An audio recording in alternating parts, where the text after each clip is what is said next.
இந்த 2 தினங்களுக்கு முன்பு இந்திய அரசும் அமெரிக்காவும் ஒரு வணிக ரீதியான ஒப்பந்தம் குறித்து அறிவித்திருக்கிறார். அதாவது தொடர்ச்சியாக கடந்த 5 வருடங்களாக இந்தியா ரஷ்யாவிடமிருந்து நம்முடைய கச்சா எண்ணெயை இறக்குமதி செய்கிறோம். அதுவும் இந்தியாவினுடைய ரூபாய் மதிப்பிலேயே நாம் அவர்களுக்கு அளிக்கிறோம். மேலும் 30-40% சப்சிடைஸ்ரி, அதாவது சலுகை அளிக்கப்பட்டு அதிலும் அந்த அடிப்படையிலும் நாம் வாங்கி வருகிறோம். அதன் காரணமாகத்தான் பல நெருக்கடிகள் ஏற்பட்ட போது கூட பெட்ரோல் டீசல் பொருட்கள் விலை உயராமல் இருந்ததுக்கு காரணம் நமக்கு ரஷ்யாவிலிருந்து குறைந்த விலையில், அதுவும் இந்தியாவினுடைய மதிப்பில், ரூபாய் மதிப்பில் அந்த எண்ணெய் பொருட்கள் கிடைத்த காரணத்தினால்தான் இந்தியாவினுடைய பொருளாதாரமே ஒரு ஸ்டேபிள், ஒரு நிலையாக இருக்கிறது. பல நாடுகள் வீழ்ச்சி அடைகின்ற பொழுது, அதாவது வளர்ந்த ஐரோப்பிய நாடுகள் வீழ்ச்சி அடைகின்ற பொழுது கூட இந்தியா ஸ்திரமாக இருப்பதற்கு இந்த எண்ணெய் இந்த எண்ணெய் பொருட்கள் மிக முக்கியமான காரணம். ஆனால் கடந்த சில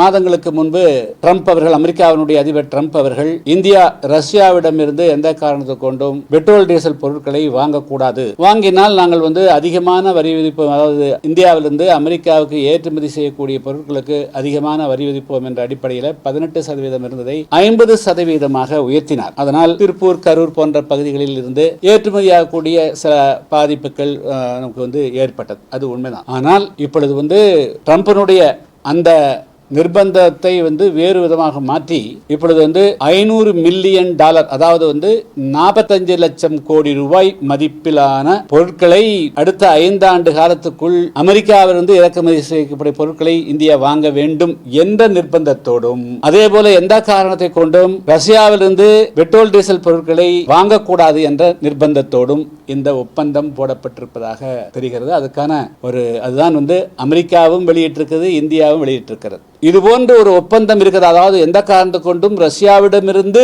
கச்சா எண்ணெய்கள் வாங்கக்கூடாது என்ற ஒரு நிர்பந்தம் இருக்கிறதா என்ற கேள்விக்கு வர்த்தகத்துறை அமைச்சர் பியூஷ் கோயல் அவர்கள் வெளியுறவுத்துறை அமைச்சரை கேட்டால் தான் தெரியும் என்று சொல்லுகிறார். ஜெய்சங்கர் அவர்களை கேட்டால் அது என்னுடைய பாடில்லை, அது வர்த்தகத்துறை அமைச்சரை கேட்டால் தான் அவர் பதில் சொல்ல முடியும் என்கிறார். எனவே ஒட்டுமொத்தத்தில் இது என்ன நடக்கிறது என்பது ஒரு மிகப்பெரிய கேள்விக்குறியாக இருக்கிறது. இப்பொழுது முக்கியமாக இந்த $500 மில்லியன், 45 லட்சம் கோடி பொருட்கள், அதாவது குறிப்பாக அக்ரிகல்ச்சர் ப்ராடக்ட்ஸ், விவசாய பொருட்கள் அமெரிக்காவிலிருந்து இங்கே இறக்குமதி செய்யப்பட்டு இந்திய சந்தைக்குள் வரும் பட்சத்தில் இந்தியாவில் இருக்கக்கூடிய வேளாண்மை பொருட்களுடைய விலை, அதாவது அது இந்தியாவுடைய வேளாண்மை விவசாயிகள் மிகப்பெரிய அளவுக்கு பாதிப்புக்கு ஆளாகக்கூடிய சூழல் இருக்கிறது. இப்போ ஒரு சொல்லிக்கிறாங்க லாங் ஸ்டேபிள், அதாவது நீள நூலிழை, அது லாங் ஸ்டேபிள் ஃபைபர், அந்த மாதிரி காட்டன்லாம் பருத்தியெல்லாம் இறக்க அனுமதித்தால் நிச்சயமாக மிகப்பெரிய அளவுக்கு இந்தியாவில் பருத்தி உற்பத்தி பாதிக்கப்படும்,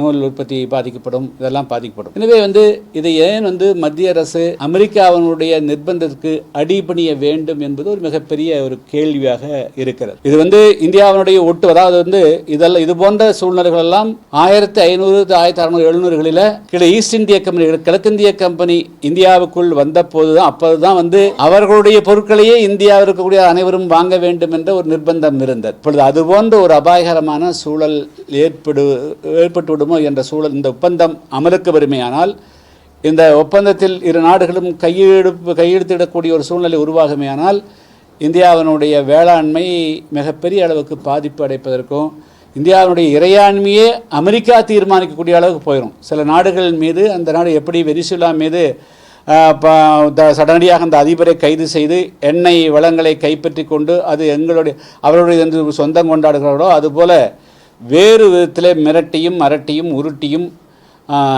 இப்பொழுது ட்ரம்ப் அவர்கள் இந்தியாவுக்கு 500, அதாவது 45 லட்சம் கோடி ரூபாய் மதிப்புள்ள வேளாண் பொருட்களை இந்தியாவில் கொண்டு குவிப்பதற்கு அவர்கள் திட்டமிடுவது ஆபத்தானது. இந்திய அரசு இந்த ஒப்பந்தத்திற்கு உடன்படக்கூடாது, ஏற்றுக்கொள்ளக்கூடாது என்பதுதான் புதிய தமிழகம் கட்சியினுடைய நிலைப்பாடு ஆகும்.